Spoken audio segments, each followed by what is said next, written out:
Bonjour à tous et bienvenue. Je suis très heureuse d'être aujourd'hui en compagnie d'un homme qui est comme moi passionné par les tarots.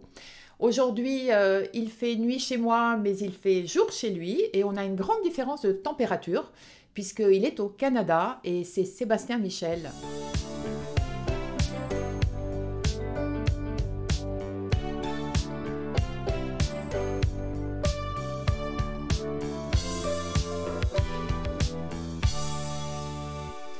Bonjour Sébastien. Bonjour. Effectivement, Olivia, dans les derniers jours, on a atteint le -18. Waouh! Ah oui, Oui, d'accord.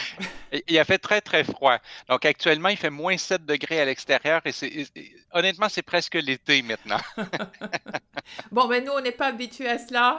Et voilà, chez nous, il fait déjà un peu frisqué, mais on est encore dans les plus, plus, plus. Oui, Alors, Sébastien, moi, je suis très heureuse d'être aujourd'hui ici avec vous parce que je vous suis depuis longtemps en tant que fan.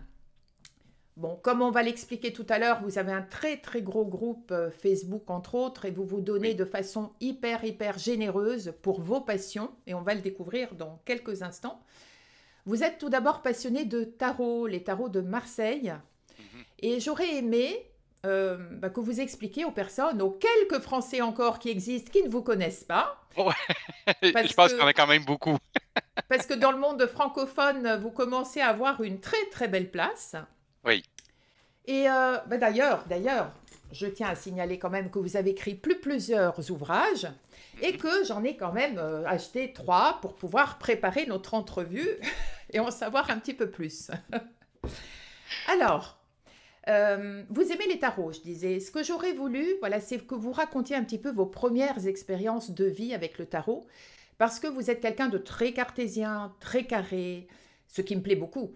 Euh, et vous avez su faire ce lien entre le tarot qui est un peu mystique, qui est relié à l'intuition, à l'invisible, je dirais, et avec quelque chose de très carré, très terrain. Oui, oui, on pourrait dire effectivement, et je pense que ça a justement beaucoup à voir avec la façon dont je suis entré en contact avec les tarots. Parce que quelquefois, je fais la blague de dire que c'est comme Obélix qui était tombé dans la potion magique quand il était Mm. enfant. Ben moi, je suis tombé dans les tarots quand j'étais enfant parce que Avec votre mon papa. père, mon père faisait du tarot. Donc, chez moi, même quand j'étais tout petit, ben, il y avait habituellement un jeu de tarot sur la table dans le salon et ça me paraissait normal. Ça m'a pris un certain temps avant de découvrir que non, c'était pas comme ça chez tous les gens. Mais bref, même quand j'étais enfant, j'étais en contact avec le tarot et j'ai toujours été fasciné par l'image, le dessin. C'était quelque chose qui m'intéressait. Et quand j'ai eu 13 ans, mon père, ben, voyant que j'étais fasciné depuis longtemps à propos de ça, a décidé qu'il m'offrait son jeu, son propre jeu de tarot, donc il me le lègue de son vivant. Et c'était Et un tarot de Marseille classique, le fameux tarot de Marseille. oui, Non? ben, peut-être pas tout à fait classique, mais quand même pas très, très loin, c'était le Grand Tarot Béline. Le Grand D'accord. Tarot Béline que le mage Edmond avait peint et qui a été repris par Béline, je crois que c'est dans les années 60, si je me souviens bien. Et c'est quand même une iconographie qui est proche de celle du Marseille. Elle n'est pas identique, mais elle est quand même très, très proche du Marseille. Et ben, quand j'ai eu ce jeu, je me suis dit, ben, je veux faire des tirages. Alors, j'ai commencé à essayer de faire des tirages. Le problème, c'est que les résultats ont été désastreux. Je me souviens d'ailleurs de la première fois où j'ai fait un tirage pour quelqu'un autre que moi. Et c'était la mère d'un de mes amis qui entend dire que j'ai un jeu de tarot avec moi et elle vient de rencontrer un nouveau copain, elle veut savoir comment ça va aller et je mets les cartes sur la table et je vois absolument rien, j'ai absolument aucune idée de ce que je dois dire. Et bon, ben pour lui faire plaisir, je lui dis qu'évidemment, ça sera l'amour fou jusqu'à la fin de leur jour, etc. Sauf que 2 semaines après, ils étaient séparés. Alors, Mince. ça n'a pas été une très, très bonne expérience et j'ai arrêté de faire le tarot. Je me suis dit peut-être que c'est pas pour moi. Peut-être que j'aime le dessin, l'histoire du tarot, mais peut-être que je suis pas fait pour lire des tirages. Et éventuellement, mon père s'en est rendu compte et il m'a demandé pourquoi, parce que j'utilisais plus le tarot et je lui ai expliqué. Et c'est là où il me dit, écoute, moi, je fais vraiment quelque chose qui est plus proche de la voyance. J'aurais pu utiliser autre chose qu'un jeu de tarot et ça aurait fonctionné. Mais on peut apprendre le tarot comme on apprend une langue, comme on apprend la grammaire d'une langue étrangère. Et à ce moment-là, on a été ensemble dans une boutique ésotérique qui était pas très, très loin d'où on habitait et on a expliqué mon désir d'apprendre le tarot, mais sans recours à la voyance ou à la Mmh. médiumnité. Et on m'avait proposé à l'époque un livre qui va beaucoup, beaucoup marquer ma vie, qui est Le Grand Livre du Tarot de Chris Adler aux éditions de Mortagne, qui est d'ailleurs encore aujourd'hui édité. C'est un grand classique dans le tarot. Et la raison pour laquelle on me conseillait ce livre-là, c'est qu'il s'adresse à des gens qui veulent apprendre sans recours à la voyance. Et c'est comme ça vraiment que j'ai appris le tarot et que je me suis rendu compte que oui, oui, j'étais capable de faire du tarot, que je pouvais avoir même beaucoup de succès en faisant du tarot, mais avec une méthode, Mmh. avec un langage, avec une grammaire. Et c'est ce qui me ramène à l'idée que oui, il y a quelque chose de peut-être un peu plus carré, un peu plus cartésien, un peu plus rigide, dans le sens où il y a une méthode. Il y a une méthode que l'on doit suivre pour arriver au résultat dans les lectures que je fais. Votre papa, donc, ne vous a jamais donné de cours? Il vous a Non, pas ben, appris? il m'a donné un cours, c'était un cours en environ 34 secondes. C'est-à-dire que son explication était la suivante. Tu tournes les cartes et tu dis ce qui te vient en tête. Le problème, c'est qu'il me venait rien en tête quand je tournais les cartes. Je voyais les dessins, mais j'avais aucune idée de ce que c'était supposé susciter. C'est là où je me suis rendu compte, effectivement, en discutant avec lui, que, il pratiquait vraiment une voyance Mmh. complète. Où est-ce que la même carte, une journée, il pouvait dire quelque chose, et le lendemain, la même carte sort et il dit quelque chose qui est complètement différent parce qu'en fait, la carte pour lui était simplement un support intuitif pour des images intérieures. Mmh. Ce que moi, je n'arrivais pas à obtenir, ce type d'image ou d'inspiration, je n'arrivais pas à les obtenir. Donc, j'avais besoin de comprendre qu'est-ce que la carte voulait vraiment dire. Et du coup, si je tire la même carte 2 jours de suite, ben, elle va toujours dire la même chose. Elle va rester dans une signification qui lui est propre. Donc, votre vie, alors, vous commencez à tirer les cartes, vous basez sur ce fameux Chris Adair qui est votre mentor, finalement, Mhm. parce que Oui. vous êtes habilité à, aujourd'hui à appliquer sa méthode, je crois. Oui, oui, oui, que Chris Hadar, même pendant quelques années, parce que j'ai appris avec ses livres, mais éventuellement, j'ai pris des cours avec lui. J'ai même travaillé avec lui pendant plusieurs années. C'est un ami personnel. Chris Hadar a dû malheureusement prendre sa retraite il y a quand Mmh. même longtemps pour des raisons de santé. Et oui, pendant quelques années, j'ai carrément même pris la relève. Là, je dirais qu'il y avait Mmh. certains étudiants qui étaient avec lui et qui venaient terminer des formations avec moi. Mais au fil du temps, par contre, j'ai personnalisé. J'ai été chercher des choses qui aujourd'hui je pratique que Chris Hadar n'a pas nécessairement dans sa méthode, mais le fond, la philosophie de fond, l'idée qui est en arrière est la même. Et quelqu'un qui lirait mes livres et qui lirait après ça le livre de Chris Hadar va clairement reconnaître Mmh. la paternité, là. Il va clairement reconnaître les ressemblances entre les deux méthodes. Alors, donc, vous avez appris un petit peu, entre guillemets, tout seul avec votre livre, vous Mhm. entamez une carrière professionnelle qui n'a rien à voir, a priori, avec les tarots, au début. C'est vrai. Et qu'est-ce qui fait, à un moment donné, vous avez une histoire personnelle, je pense, qui fait que vous avez le déclic et qui vous ramène dans ce domaine précis? Oui. Oui, je pense que j'imagine qu'il y a quand même beaucoup de gens qui écoutent l'entrevue et qui connaissent un peu l'astrologie en plus du tarot. Je pense que ma carte du ciel ayant plusieurs planètes, dont le Soleil dans la maison 6, j'ai l'impression que dans ma vie, très souvent, l'univers me parle au travers de ma santé. Dans la fameuse maison 6 qui est souvent en lien avec la santé. Et c'est vrai que j'avais cette passion pour le tarot. J'avais aussi la passion pour la littérature, pour le cinéma, pour la photographie. Ce sont tous des choses que j'ai étudiées. Et au début de la vingtaine, face à un peu à une peur, carrément une peur de dire, mais est-ce que quelqu'un peut vivre de la photographie, du tarot, etc. Non, c'est pas possible. Donc, je dois avoir un métier qui est traditionnel parce que je dois payer les comptes comme tout le monde. Et je vais aller travailler dans une banque, ce qui en soi n'est pas un problème, hein. Il n'y a rien de mal à aller travailler dans une banque, mais moi, personnellement, visiblement, j'ai un tempérament artistique et ça m'abîmait beaucoup. Et je vais quand même m'entêter pendant presque 10 ans dans ce métier qui me rend très malheureux et qui, au fil des années, me rend malade carrément. Et à la fin de la vingtaine, ben, je vais être en arrêt de travail pour un peu plus d'une année pour dépression et une foule de problèmes de santé là, qui m'handicapent au quotidien. Et quand je vais faire cet arrêt de travail, ben, il y a cette obligation d'aller faire la thérapie et tout. Et avec le thérapeute, j'en viens à la conclusion très, très facilement qu'en fait, je suis juste malheureux du lundi au vendredi dans mon travail. Et je prends cette décision que je vais tenter le coup, je vais tenter de faire à temps plein ce que je fais déjà à temps partiel depuis très longtemps et que j'aime quand je suis en train de faire ça, mais que là, j'ai ni l'énergie ni la santé pour pouvoir y consacrer des heures parce que le reste de mon métier m'abîme quotidiennement. Alors, je vais prendre le risque et effectivement, je vais me dire, vaut mieux être pauvre et être en santé et faire quelque chose qu'on aime.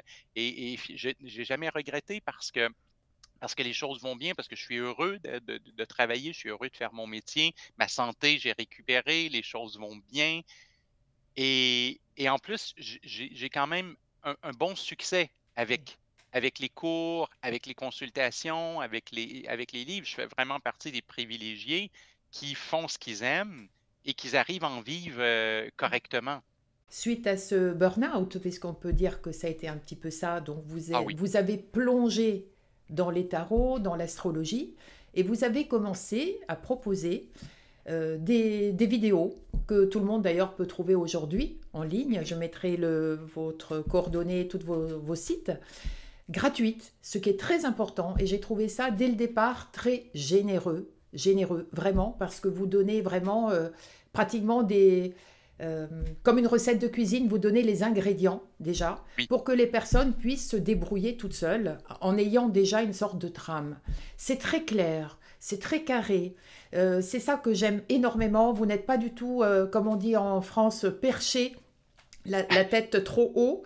Vous avez Oui. vraiment les pieds sur terre.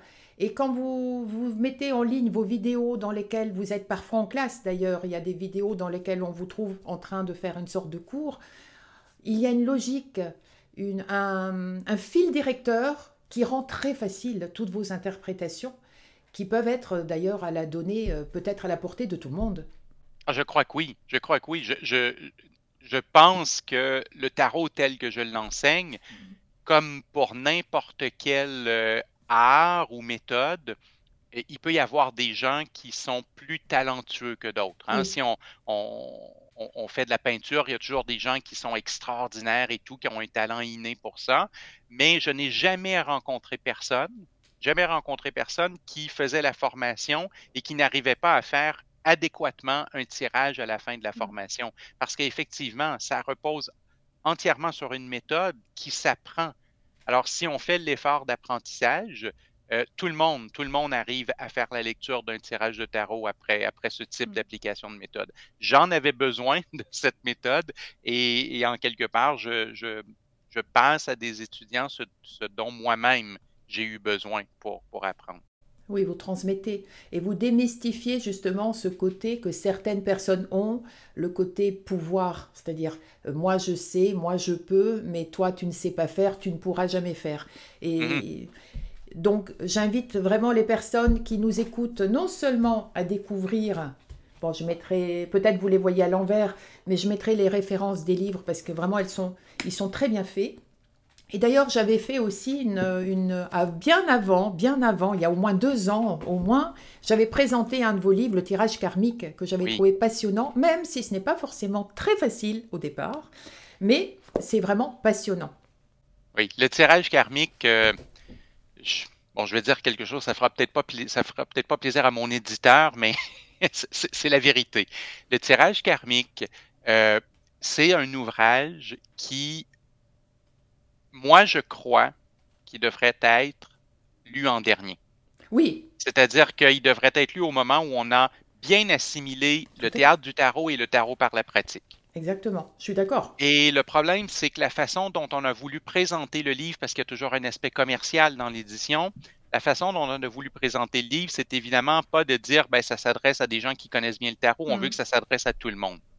Mais la problématique, c'est que le tirage karmique, c'est un tirage qui demande une bonne maîtrise des définitions des cartes De la et de la base. structure du tirage en croix. Mm. Donc, si quelqu'un commence avec le tirage karmique et c'est son premier livre de tarot, il y a vraiment un danger que la personne se décourage et se dise, mon Dieu, je ne peux pas faire ça. Par contre, si elle apprend le tirage en croix, par exemple, dans le théâtre du tarot ou dans le tarot par la pratique, qu'elle fait quelques mois de Oui. lecture, qu'elle se familiarise avec les cartes et les positions, après, elle va prendre le tirage karmique et là, il y a quelque chose de magique qui est en train de Oui. se passer parce que oui, ça devient très agréable de créer des histoires karmiques avec les cartes du tarot. Ah oui, c'est passionnant. C'était vraiment, c'est très bien. J'ai trouvé celui-ci extrêmement intéressant également. Aujourd'hui, vous êtes à la tête, je dirais, d'une pyramide, d'un empire, parce que pour moi, je le considère... Non, mais c'est vrai, je le considère comme un empire. Vous touchez un petit peu à tout. Vous êtes vraiment multicasquette, puisque Oui. donc vous proposez vos cours de tarot plusieurs fois par an, différentes sessions, différents niveaux. L'astrologie, donc qui est votre deuxième passion. Mhm. Alors, vous vous êtes également formé à l'astrologie? Vous avez Oui, tout à suivi... fait. Et j'ai mentionné en tout à l'heure qu'avec avec ces planètes en maison 6, j'ai toujours l'impression que c'est la santé qui me parle. Ben, l'astrologie, c'est la même chose. Le déclencheur a été un problème de santé. Dans, dans ces fameuses années dont je parlais tout à l'heure, qui ont mené à cette dépression, à ce burn-out, etc., ben, il y a des problèmes de santé qui se sont accumulés. Des problèmes physiques, pas juste émotionnels. Et à un certain moment, en fait, j'étais carrément immobilisé au lit. Et je me suis dit, je vais devenir fou. Je suis quelqu'un qui aime être actif. Je suis quelqu'un qui aime travailler, faire des choses. Alors, j'ai pensé, pourquoi ne pas apprendre l'astrologie? C'est probablement l'art divinatoire, peut-être même encore plus connu que le tarot quand on y pense. Il y a les horoscopes dans les journaux, dans les grands magazines. Donc, je me suis dit, tiens, je vais me familiariser avec l'astrologie. Je devais avoir peut-être 23 ou 24 ans. Et j'ai découvert quelque chose qui était à la fois fascinant, mais aussi inquiétant. Et ce que je veux dire par là, c'est que oui, il y avait quelque chose de fascinant dans ses calculs, dans ses positions planétaires, dans ce que ça pouvait parler de ma vie, mais il y avait aussi quelque chose qui m'inquiétait et qui m'angoissait beaucoup, c'est que l'astrologie que je découvrais, elle était très fataliste, elle était très descriptive et je comprenais bien que je ne pouvais rien y faire puisque c'était ma carte du ciel. Alors, par exemple, je disais dans certains livres durant mon apprentissage que les problèmes de santé, justement qui me menaient à la découverte de l'astrologie, bien, que ces problèmes de santé allaient empoisonner ma vie et que je pouvais rien y faire et que ça allait être éternel et que, en quelque part, je ne pouvais pas avoir de succès et de plaisir, que j'allais être malheureux, que j'allais être dépressif toute ma vie. Alors là, je me suis dit, OK, je ne peux pas nier que ça correspondait à ce que je vivais au moment où je le lisais, mais en même temps, je me disais, est-ce que je veux savoir ça? Est-ce que je veux savoir que je vais être dépressif toute ma vie? Est-ce que je veux savoir que je vais être malade toute ma vie? Donc, j'ai mis l'astrologie de côté. Après l'avoir appris, je l'ai mise de côté. Je me suis dit, ça me parle pas. Et quelques années plus tard, il y a un de mes clients qui venait me consulter en tarot et qui m'appelle pour me dire, Sébastien, je dois déménager. J'ai une foule d'objets ésotériques. Je ne peux pas les amener avec moi. Et j'allais les mettre, au rebut, j'allais les mettre à la poubelle. J'allais m'en débarrasser et j'ai pensé à toi. Oui, oui, je vais les prendre. On met pas ça. On met pas des objets ésotériques à la poubelle, c'est certain. Donc, je viens les chercher. Ils étaient vraiment dans un sac, une espèce de grand sac noir. C'était prêt à s'en aller à la rue là, pour être ramassé par les éboueurs. Alors, j'arrive chez moi avec ce sac, je l'ouvre dans mon salon et puis il y a un livre. Il y a un livre qui attire mon attention. Je ne sais pas pourquoi. Il n'est pas nécessairement magnifique, mais il attire mon attention. Il s'appelle Le ciel intérieur de Stephen Forrest. Et je lis ce livre, mais je n'ai pas dormi cette nuit-là. J'ai lu le livre de la première à la dernière page et je découvre une astrologie dans laquelle on dit que tout dans une carte du ciel a des potentialités négatives et que tout dans la carte du ciel a des potentialités positives et qu'on peut faire un choix conscient et volontaire d'aller vers les scénarios positifs et que quand on fait ça, les scénarios négatifs vont avoir tendance à diminuer progressivement avec le temps. Et là, ça me parle beaucoup parce que je pratique déjà le tarot dans cet angle-là. Je parle déjà souvent de tarot de coaching, au sens où la carte ne fait pas que prédire, elle donne aussi des conseils. Et je découvre une astrologie qui est fondamentalement de coaching et je l'applique personnellement dans ma vie.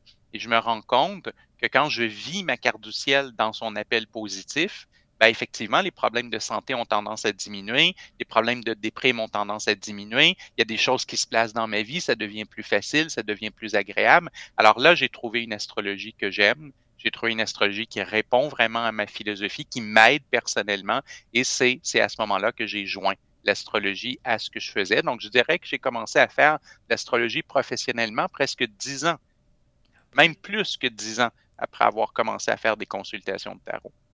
Alors tout à l'heure, je parlais de vos groupes Facebook, mais justement, vous avez une autre très grande antenne. Et de la même façon, de façon très carrée, très cartésienne, vous présentez les planètes, les signes. J'invite vraiment tout le monde à aller vous découvrir parce que vous méritez d'être mis encore plus en lumière. Merci. En plus des tarots et de l'astrologie, vous êtes maintenant embarqué dans de nouvelles sphères, si j'ose dire ainsi. Par exemple, la géomancie. Oui, exactement, exactement. Et ça, la géomancie, je le décrirais comme mon plaisir personnel.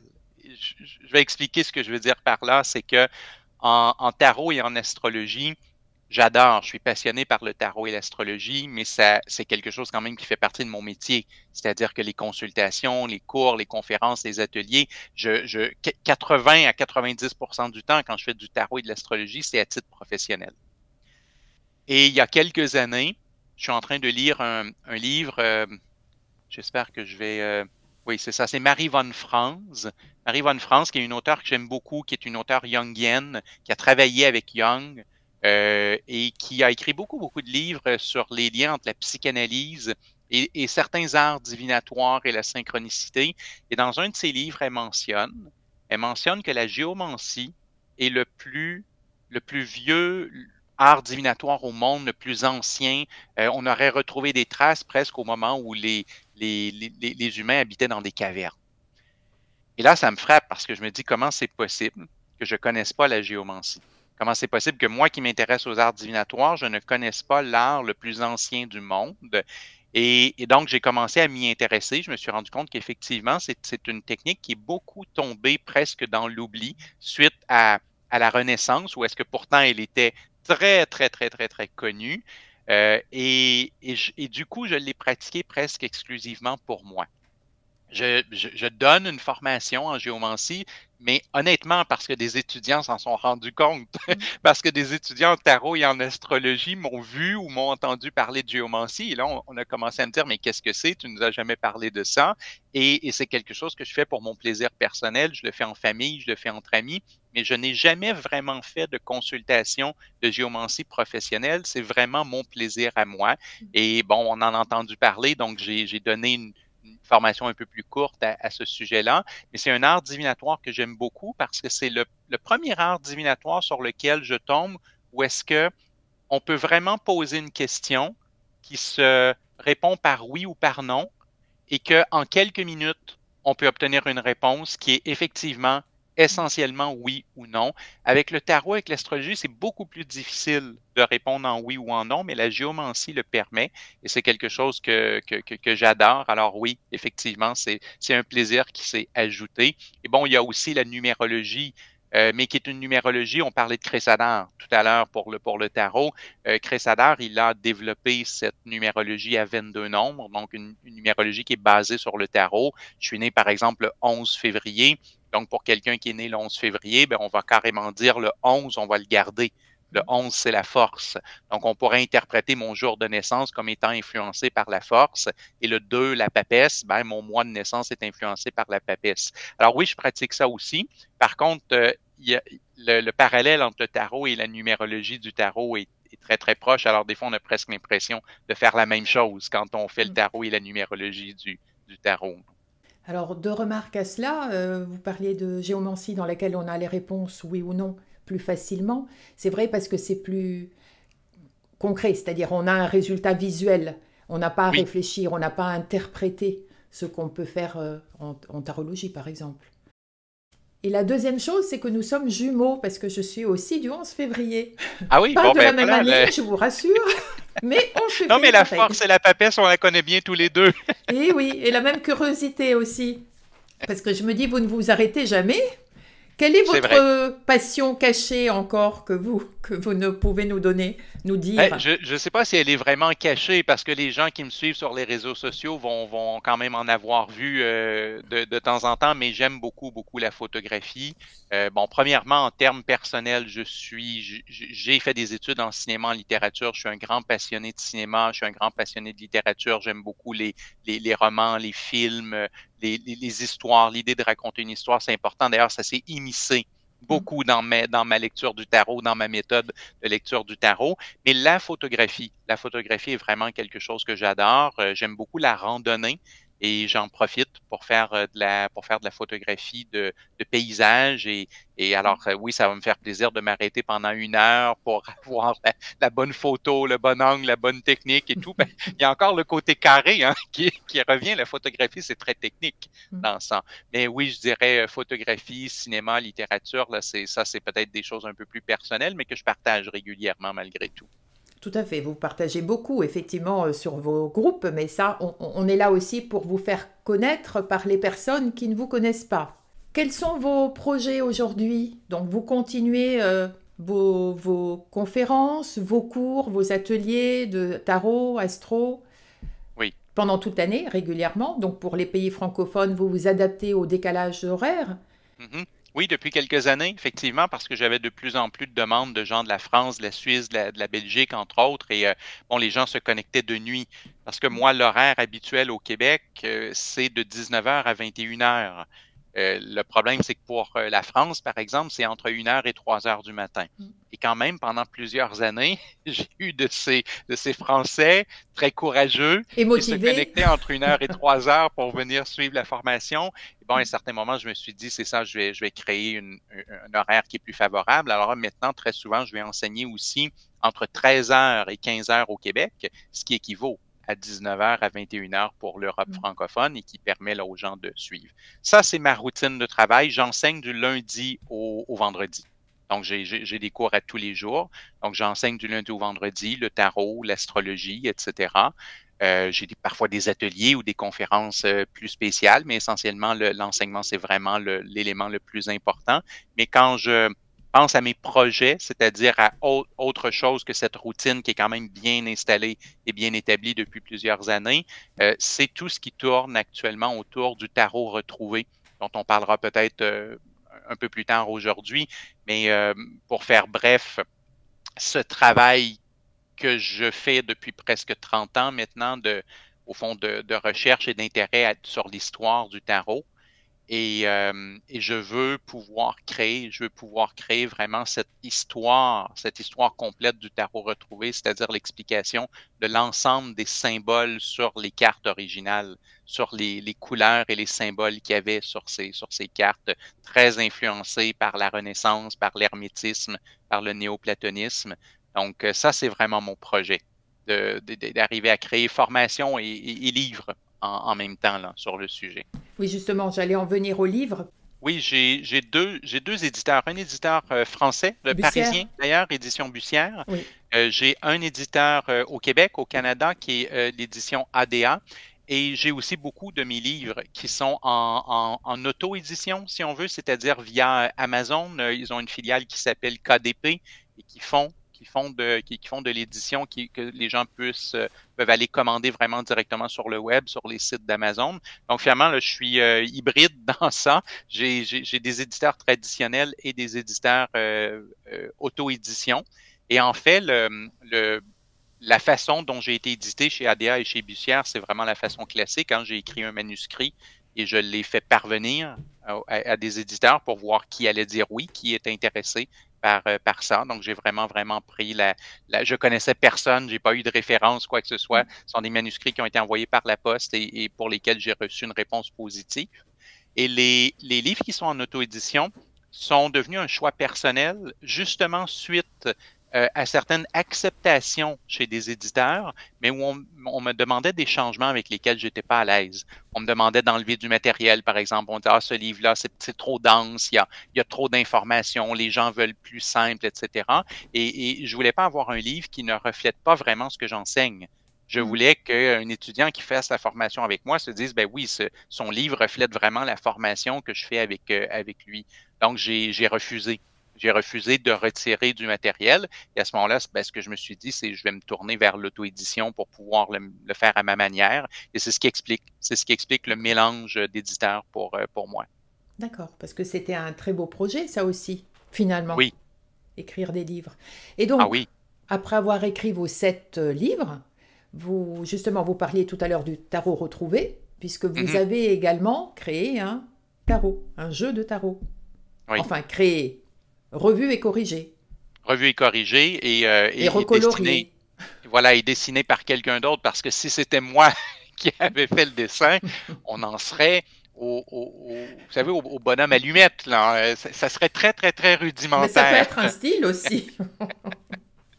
Mais non, sérieusement, c'est que je m'intéresse à l'histoire du tarot depuis que j'ai finalement 13 ou 14 ans.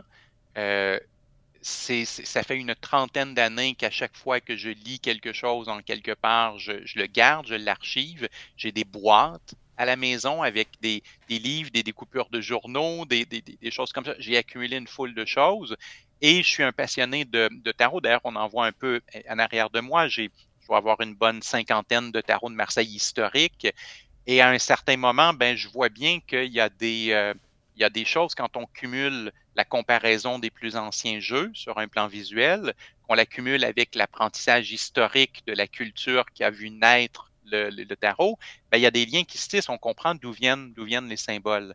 Alors, j'avais toujours un peu cette idée que euh, on pouvait, on, on pouvait deviner quel était le symbole original sur une carte si on arrivait à fusionner l'histoire du contexte historique de la naissance du tarot avec ce qui nous reste d'éléments visuels encore aujourd'hui.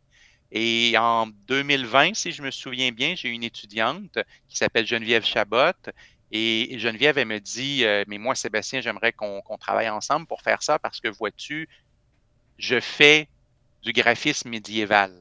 Donc, Geneviève, elle faisait des pochettes de CD, des affiches de films, elle participait à des festivals de Moyen Âge, elle a une formation en costumes du médiévaux. Alors voilà, elle avait le talent et la capacité de dessiner le trait de l'époque. Et moi, je pouvais lui dire, ben, ça sera tel détail, ça sera telle couleur, ça sera tel élément. Donc, on a travaillé ensemble. C'est ce qui a créé le tarot retrouvé. C'est une estimation la plus fidèle possible de ce qu'étaient les premières cartes, les plus anciennes cartes, qu'on appelle souvent le tarot de Marseille de type 1. Donc, un tarot de Marseille qui est essentiellement avant 1700, entre 1700 et 1715 environ, il va y avoir un changement dans l'iconographie du tarot. Et on a quelques tarots qui ont survécu avant les années 1700. Il y en a même un qui a été découvert tout récemment, qu'on avait perdu, mais qui a retrouvé le tarot de Philippe Vachier. Et voilà, donc j'ai travaillé sur cette espèce de restitution du tarot de Marseille de type 1 original. Et Geneviève, ben, elle s'est prise d'amour pour son propre bébé parce qu'elle en a fait les dessins et tout, puis elle le trouvait magnifique. Et donc, elle a décidé qu'avec sa compagnie de graphisme, ils allaient l'éditer. Et là, c'est sacré. Donc, c'est comme ça qu'eux s'appellent. C'est sacré, justement, qu'ils ont procédé à l'édition du jeu. On a respecté l'épaisseur des cartes comme c'était à l'origine, le type de couleur qu'il y avait à l'origine. J'aime souvent présenter le tarot retrouvé comme étant si un maître quartier, en 1550, si un maître quartier avait eu accès à l'impression moderne, à quoi aurait ressemblé son tarot? Et c'est essentiellement ça, le tarot retrouvé. Je disais tout à l'heure, vous étiez touche à tout, multicasquette. Bon, qu'est-ce qui vous manque là? Qu'est-ce qui vous manque Rien? pour être heureux? Ben, que ça continue. Que ça continue. Voilà, voilà ce qui manque. Non, je suis très, très content. Euh, ce que j'espérais, je l'obtiens, le tarot retrouvé, les livres, les formations. C'est certain qu'il y a toujours des choses qui sont en évolution. On parlait de la géomancie tout à l'heure. Il y a toujours des découvertes, il y a toujours cette envie de faire quelque chose de faire quelque chose de nouveau ou d'aller un peu plus loin dans certaines directions. mais je suis très, très content. Je suis très content de là où j'en suis. Mon espoir, c'est de dire, je ne sais pas si vous dites ça en Europe, mais je touche du bois. Je touche du bois Oui. pour signe de chance, parce que ce que j'espère, c'est que c'est que ça reste. Je suis tellement heureux à faire ce que je fais que je voudrais que ça dure toujours. Ça se voit, ça se ressent. Et tant que restez comme vous êtes, ne changez rien. Parce que vous transmettez, déjà il y a le plaisir et l'envie de transmettre, on la ressent. Et puis vous savez transmettre aussi. Oui. Donc c'est très important. Oui, ben, je suis content, hein. Je pense que on me dit souvent, ah, t'expliques bien, on comprend bien, c'est agréable, etc. On apprend et c'est passionnant à la fois, mais bon, je fais pas un effort pour faire ça. C'est-à-dire que j'essaie de rester assez naturel. J'essaie d'expliquer aux gens de la même façon que moi, je me suis assis pour moi-même et comment j'ai essayé de comprendre. Alors, je pense que dans la vie, on va toujours avoir pas mal plus de plaisir si on n'essaie pas d'être et de faire quelque chose qui n'est pas nous, fondamentalement, mais que plutôt qu'on reste nous-mêmes et qu'on laisse les gens qui apprécient notre façon de faire venir nous chercher. Parce que je suis convaincu que mes méthodes d'enseignement ne conviennent pas à tout le monde. J'en suis certain. J'imagine très bien que quelqu'un qui serait extrêmement intuitif, vraiment, vraiment versé du côté de la clairvoyance, va prendre un cours avec moi et peut-être qu'il va détester, au sens où il va se sentir peut-être freiné, carrément. Alors, ben, je n'essaie pas de convaincre cette personne-là de venir prendre une formation avec moi. Cette personne-là ne serait pas le bon étudiant pour moi. Je pense qu'il faut toujours trouver le bon étudiant pour le bon professeur. Et ça aide si on reste naturel. Parce que là, on va attirer les bonnes personnes pour nous. Tout à l'heure, Olivia, on parlait du matériel gratuit sur ma chaîne. C'est vrai que ma chaîne, elle existe depuis très longtemps. C'est vrai qu'il y a beaucoup de matériel gratuit. Et ça me fait rire un peu parce qu'on me l'a reproché pendant presque 10 ans. On me disait toujours, Sébastien, il y a trop de matériel gratuit, les gens ne prendront pas les formations avec toi, ils ont juste à aller sur ta chaîne, ils n'ont pas besoin d'acheter tes livres ou de prendre un cours. Et je me disais, non, non, non, non, je donne sur la chaîne une base qui permet d'apprendre vraiment, mais si quelqu'un est sérieux, si quelqu'un est vraiment motivé pour les formations, moi, je suis convaincu qu'au contraire, ça va lui montrer que je suis la bonne personne. Et ça a toujours bien fonctionné. Et là, aujourd'hui, je vois qu'il se développe un marketing orienté sur cette idée de donner du matériel gratuit, mais il y a une chose qui me dérange. C'est que je vois beaucoup, beaucoup de gens le faire, mais à contre-cœur. Ils le font parce qu'ils se sentent obligés pour percer, pour fonctionner, et on sent qu'ils sont toujours dans la réserve, dans la retenue, dans une certaine presque colère d'avoir à distribuer ce matériel. Et je me dis, ben non, ça ne fonctionnera pas. Si on donne du matériel gratuit, il faut qu'on le sente. Il faut qu'on ait vraiment le goût. Il ne faut pas que ça soit parce que ça soit la dernière mode publicitaire. Il faut que ça soit vrai. Moi, j'avais cette envie de donner la base gratuitement parce que je sais que j'ai appris de façon autodidacte.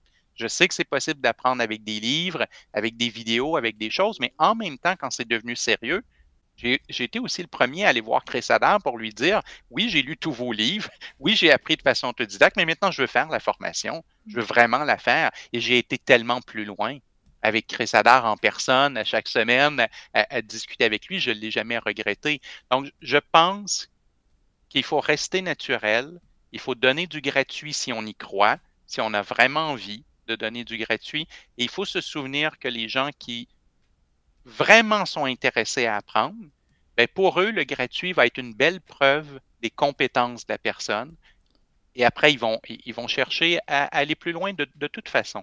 Mais il faut que ça soit vrai. C'est ça qui est important. C'est ce que je voulais dire effectivement tout à l'heure, c'était que il y a tellement de livres différents, tellement de méthodes différentes, tellement de professeurs différents que justement, vous parliez tout à l'heure d'intuition, c'est clair que quelqu'un qui est comme votre papa, qui n'a pas, qui, pour Oui, qui le tarot est un support comme un autre et dont il n'a pas forcément besoin pour voir et ressentir, ne sera pas tenté de faire exact. une quelconque formation.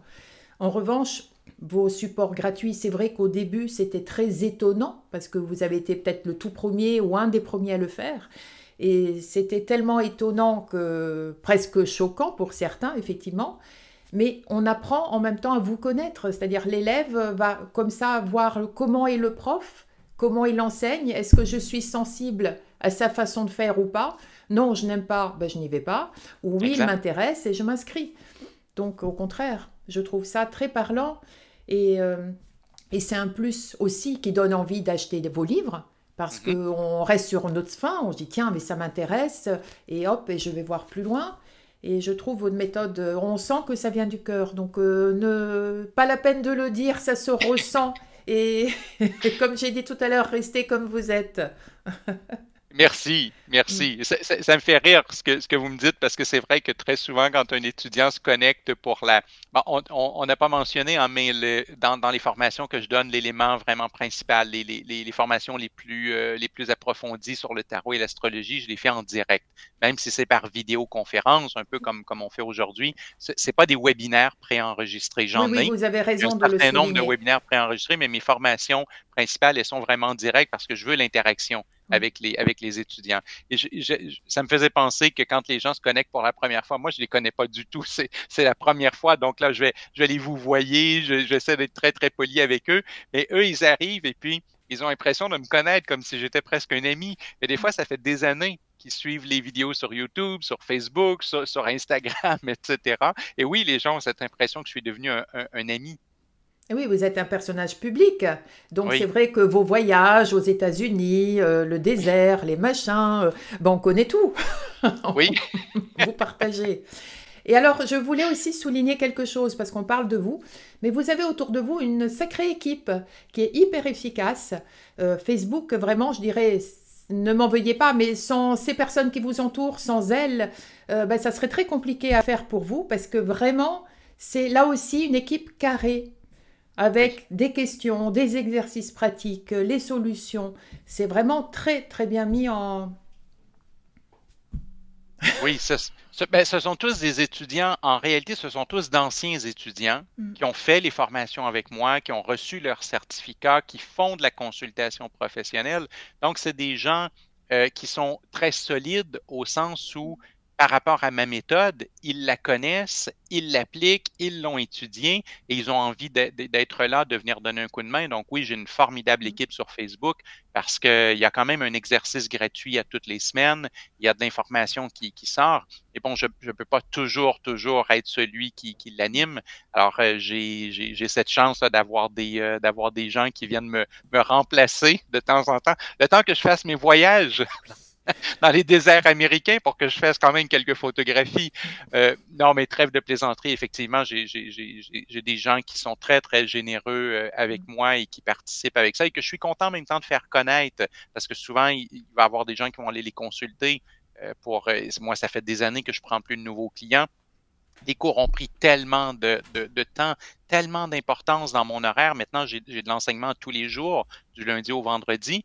Alors, je n'arrive même plus à répondre à la totalité de ma clientèle existante. J'ai été obligé de laisser partir des clients qui me voyaient depuis 10 ans, 15 ans. Effectivement, ça me fait toujours plaisir aussi d'avoir ces gens qui sont solides autour de moi, parce que quand quelqu'un m'écrit pour me dire, ben moi, je veux une consultation, mais que je ne peux pas la faire, ben, je l'envoie vers ces personnes les yeux fermés, en sachant que ils vont être bien reçus, que la méthode va être appliquée correctement, que la consultation va être extraordinaire. Alors, je remercie le ciel d'être entouré de ces personnes-là. Alors justement, j'allais parler des consultations. Donc vous avez répondu à ma question, vous n'en faites plus. Donc votre équipe les fait et elle peut le faire en visio, je suppose. Oui, oui, parce que je continue de faire de la consultation, mais pour des clients que j'ai déjà. Maintenant, je consacre une journée par semaine à la consultation privée et nécessairement cette journée par semaine, elle est complètement prise. Dès le début de l'année, elle est complètement occupée par des gens qui sont des gens dans ma clientèle. Alors, je fais encore de la consultation, mais je prends plus de nouveaux clients.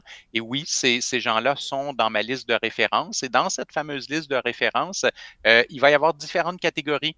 Donc, plusieurs d'entre eux font de la visio. Certains vont offrir la possibilité de le faire simplement au téléphone. Beaucoup aussi ont des bureaux où ils reçoivent en présentiel. Donc, il y a des gens au Québec, il y a des gens en France, en Suisse, en Belgique. Alors, il y a différents moyens de communiquer avec eux.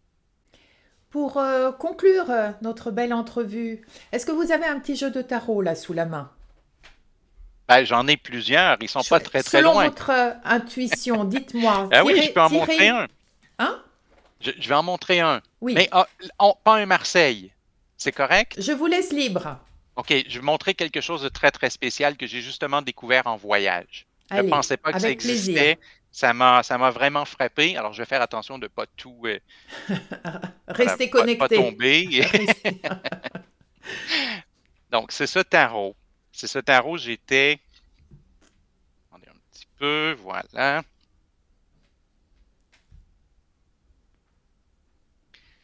Donc, ce tarot que j'ai découvert lors d'un voyage à Sedona, aux Oui, États-Unis, et qui, bon, il est en anglais, mais c'est pas grave parce que c'est strictement visuel et ça, c'est vraiment un tarot où est-ce qu'on ne va pas faire vraiment des définitions. Ici, il faut faire de l'intuitif. Et oui. c'est un tarot qui est transparent. C'est ça qui m'a frappé. Quand j'étais dans la boutique ésotérique à Sedona, que je me disais, bon, est-ce que je me ramène un souvenir, quelque chose de voyage? Et là, je lis le tarot transparent et je me dis, mais qu'est-ce que c'est? Qu'est-ce que c'est qu'un tarot transparent? Et c'est quelqu'un qui a décidé de travailler à partir de l'iconographie du Rider-Waite, le fameux tarot Oui, américain, qui est quand même très connu et très oui. populaire. Et je vais juste prendre pour le montrer à l'écran. Est-ce que j'aurais... Il n'est pas sur papier, il est sur des petites fiches de plastique. Voilà, il est sur des fiches plastiques Ah oui. et Waouh. il est transparent.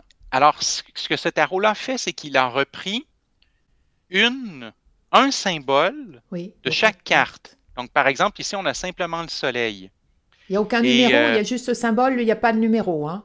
Euh, Je ne l'ai pas dans vu. la, dans la bordure, on peut retrouver, donc je ne sais pas si on va le voir, ouais, c'est un petit peu Oui, difficile à voir, mais dans la bordure, il y a les nombres ok. qui nous permettent d'identifier, comme ici, j'ai le 19, donc je sais que c'est la carte du soleil, Soleil. par exemple.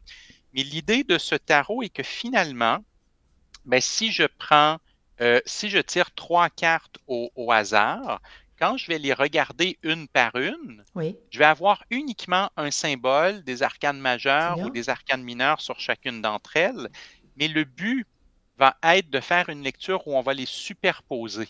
Waouh. Et en les superposant, il va se créer un dessin qui va être différent à chaque Ah, fois ah parce que oui. les images se superposent et là, tout d'un coup, on a cette espèce de soleil qui a une barque au niveau du front avec des épées. Et bien là, si on travaille un peu comme mon père, si on travaille dans un mode intuitif, parce que c'est à ça que sert ce tarot-là. On ne peut pas avoir de définition parce que le nombre de combinaisons Hmm. possibles, il est monstrueux. Là, on est dans les centaines de milliers de combinaisons possibles à chaque fois.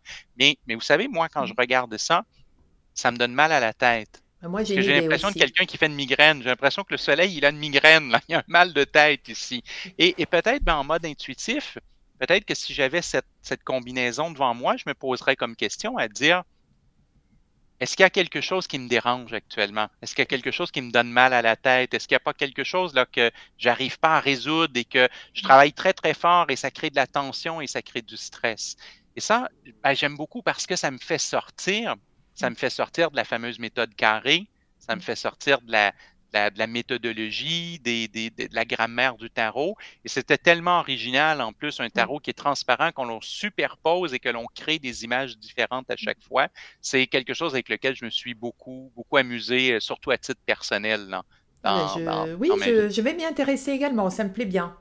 Oui. Alors, vous On m'a dit qu'il voyez, existe en français, en passant. On m'a dit qu'il y a eu une édition en français. Ceci dit, étant donné que ce n'est que des symboles visuels, ben, la seule chose que la version française va donner, c'est le livret. Mais le livret en lui-même ne répète que ce hmm, qu'on connaît déjà sur le oui, Rider-Waite. Alors, oui, je ne pense pas que ce soit si grave qu'il soit en français ou en anglais. non. D'ailleurs, alors je rebondis là-dessus, puisque vous venez de dire, si j'utilisais la méthode de mon père, je ferais ci et ça m'amuse. Donc vous voyez, peut-être que l'intuition, ça y est, ça commence à... De toute façon, vous l'utilisez déjà, l'intuition, entre Oui. nous, soit dit. Mais là, peut-être, elle se développe de plus en plus et que la prochaine fois que nous parlerons, peut-être là, vous serez sur un autre projet plus intuitif. Peut-être, effectivement, c'est possible, mais oui, je confirme que la pratique du tarot pendant de nombreuses années développe l'intuition. Clairement que c'est quelque chose qui s'est développé pour moi au fil du temps. Et je pense que ça arrive finalement à tout le monde qui travaille sur le tarot, l'astrologie, les arts divinatoires en général. Et puis le fait d'être autant en contact avec l'autre, autrui, avec l'autre en face, vous avez cette empathie, vous êtes, ça y est, vous, tout de suite sur les ondes. Oui, oui, oui. Ah oui, tout à fait. Et d'ailleurs, ben, je fais une certaine différence aussi, il faut dire, entre l'empathie, l'intuition et la clairvoyance. Pour moi, la clairvoyance de façon stricte serait de dire je tourne des cartes et il y a une image qui me vient. Elle n'a rien à voir avec les cartes, mais il y a une image qui me vient et je la donne. L'intuition va être beaucoup pour moi de dire je tourne les cartes, je sais ce qu'elles veulent dire, mais dans ce qu'elles veulent dire, ces cartes-là, il y a des centaines de mots-clés. Pourquoi est-ce que ce jour-là, c'est un mot-clé qui remonte à la surface et qu'un autre jour, ça pourrait être un autre des mots-clés qui remontera à la surface. Donc, il y a toujours quand même cet apprentissage au sens où la carte ne peut pas vouloir dire n'importe quoi, mais il y a l'intuition et l'empathie et la synchronicité qui fait qu'on semble toujours en consultation de tarot utiliser le bon mot-clé au bon moment avec le bon client. Donc oui, effectivement, intuition et empathie, ça, je suis tout à fait d'accord et je pense que le tarot le développe beaucoup. Oui. Que puis-je dire pour conclure cela? Tiens, alors tirez-moi une carte d'un tarot normal, la carte qui va symboliser cette entrevue. Allez. Oui, ah oui, pourquoi pas. Tiens, je vais prendre, à tout seigneur, tout honneur, je vais prendre le tarot retrouvé. Oui. Alors, une carte qui symbolise notre entrevue. Exactement. Moi, je suis très contente d'avoir réussi à vous avoir comme ça en direct. Je suis vraiment ravie. Ben, moi aussi, ça m'a fait vraiment plaisir. C'est le type, en plus, je vais dire une chose, c'est un type de conversation que j'aime beaucoup. Je fais souvent des entrevues, j'ai souvent des demandes pour des entrevues, mais un peu moins souvent des demandes pour des entrevues pour lesquelles on a le temps de répondre vraiment les choses et non pas les fameuses formules toutes faites en quelques mots. Et ce soir, ben, je pense que c'est ça. Je pense que c'est une entrevue où est-ce qu'on a le temps de discuter vraiment sans avoir un plan de questions complètement prévu en avance, etc. Donc, j'aime beaucoup. Mais comme j'ai dit, c'était entre amis. Voilà. Oui, ah oui, c'est vrai, c'est vraiment ce que je ressens. Alors, quelle est la carte Butler. qui représente? Ah, ben, ça ne sera pas notre première rencontre, ça ne sera pas notre dernière rencontre, c'est-à-dire que c'est notre première. C'est notre première, mais ça ne sera pas la dernière. Ceci était un point de départ. C'était prévu oui, de nous mon n'avons côté. qu'effleuré que le potentiel, que le début des choses. Ah, ben c'est super. Oui, je trouve ça vraiment amusant. Comme toujours, le tarot m'émerveille. Le tarot m'émerveille parce que ça fait toujours du sens. C'est à quoi il nous fait penser. C'est le début de quelque chose. Ah ben, je suis ravie. Oui, moi aussi. Merci beaucoup. Je crois que vous avez un cours là qui va bientôt commencer. Oui. Donc, je vais vous laisser vous préparer, peut-être déjeuner, je ne sais pas où vous en êtes par rapport à ça. Oui. Moi, j'ai été vraiment très, très heureuse, vraiment Sébastien, très touchée par que vous me donniez autant de temps. Avec grand plaisir et puis merci de mon côté aussi. Hein. Merci pour cette invitation, ça a été très agréable. C'était réciproque. Ben, je vous souhaite une belle fin de journée pour vous et puis moi je vais me préparer pour la nuit. Oui, bonne nuit. Merci beaucoup. Au revoir. J'espère que vous avez aimé cette entrevue qui a été pour moi passionnante et que j'ai beaucoup aimé. J'espère surtout vous avoir fait rencontrer Sébastien Michel, que je vous invite à découvrir. Vous aurez tout dans les descriptions de mon site. Et puis surtout, tenez-moi au courant. À très bientôt. Au revoir. Merci beaucoup. Ben, je vous en prie. Bonne fin de soirée. Merci. Ciao. Au revoir. Au revoir.